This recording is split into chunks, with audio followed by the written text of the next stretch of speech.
Bien, ¿qué tenemos construido el triángulo con GeoGebra? ¿Qué es lo que vamos a hacer? ¿Qué le vamos a proponer a nuestros estudiantes que realicen a continuación?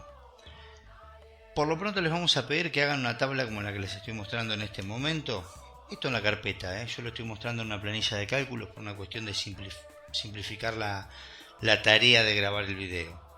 Quieren hacerlo en una planilla de cálculos, no hay ningún problema. La idea a mí me parece prudente, y esto es simplemente una recomendación, que la carpeta siga existiendo y que acompañe, trace, ordene las actividades que estamos haciendo con la computadora.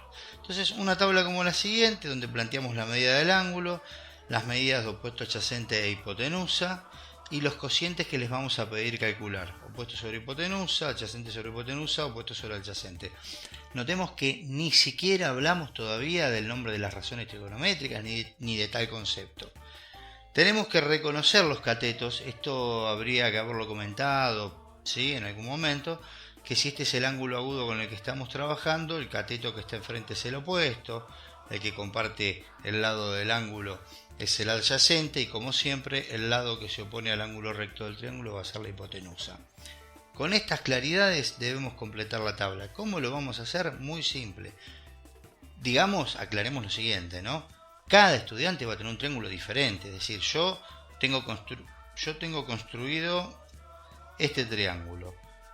Otro pibe u otra piba seguramente puso este punto más acá, más allá. Noten ustedes que esto cambia, ¿sí? Cambia. Vamos a cambiarlo. Ahí está. Acabo de obtener otra cosa diferente en términos de la forma del que tenía recién. Es más, vamos a dejarlo un poco más oblicuo, por ahí. Bueno, entonces tengo mi cateto opuesto, mi cateto adyacente y mi hipotenusa. Si ustedes pasan el puntero del ratón sobre el segmento, se va a activar una ventanita como la que ven ahí y que ahora vuelven a ver, segmento F. Entonces vengo a la ventana de la vista algebraica y descubro que F vale 11,6. Es decir, esa es la medida del segmento.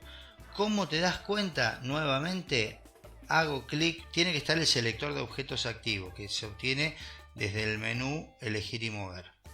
Con eso activo me paro arriba con el puntero del ratón arriba del segmento y ya aparece. Si además le hago clic, queda un poquito más negrito, más destacado, y en la vista algebraica queda destacado con un sombreado. Esa es la medida de F, 11,6, es decir, el cateto opuesto. Entonces en cateto opuesto debo poner 11,6. En cateto adyacente repetimos la tarea de medir. Me paro sobre el lado, dice que es D y D mide 18,5. Vengo a la planilla o a la carpeta, 18,5.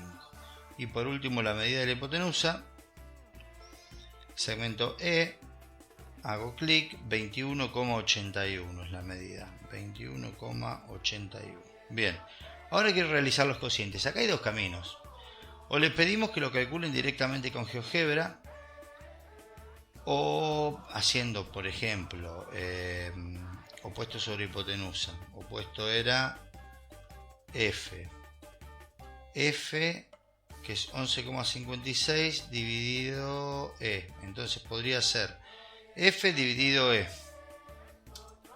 Y obtengo el resultado que es 0,53. ¿Sí? También podría eliminarlo a esto. Borrar. Escribir 18,5.5 dividido 21,81. Otra opción. ¿Por qué aparece como libre ahora? Porque no depende de la medida de A y de B. Yo lo escribí de forma directa. Lo borro. Otra opción es usar la calculadora de la computadora, la calculadora del celular, o si estoy trabajando en una planilla de cálculos, usar como fórmula igual lado opuesto dividido lado hipotenusa. Igual lado adyacente dividido lado hipotenusa. Igual lado opuesto dividido lado adyacente. Y aquí están los cocientes. Estos valores, centésima más, centésima menos, milésima más, milésima menos, debería coincidir en todos los casos. Así que acá estamos realizando la verificación de la cual yo les hablaba en la fundamentación de la propuesta. Esa sorpresa que se va a generar cuando todos adviertan que más allá de las medidas que tienen los lados de esos triángulos, los cocientes se mantuvieron constantes.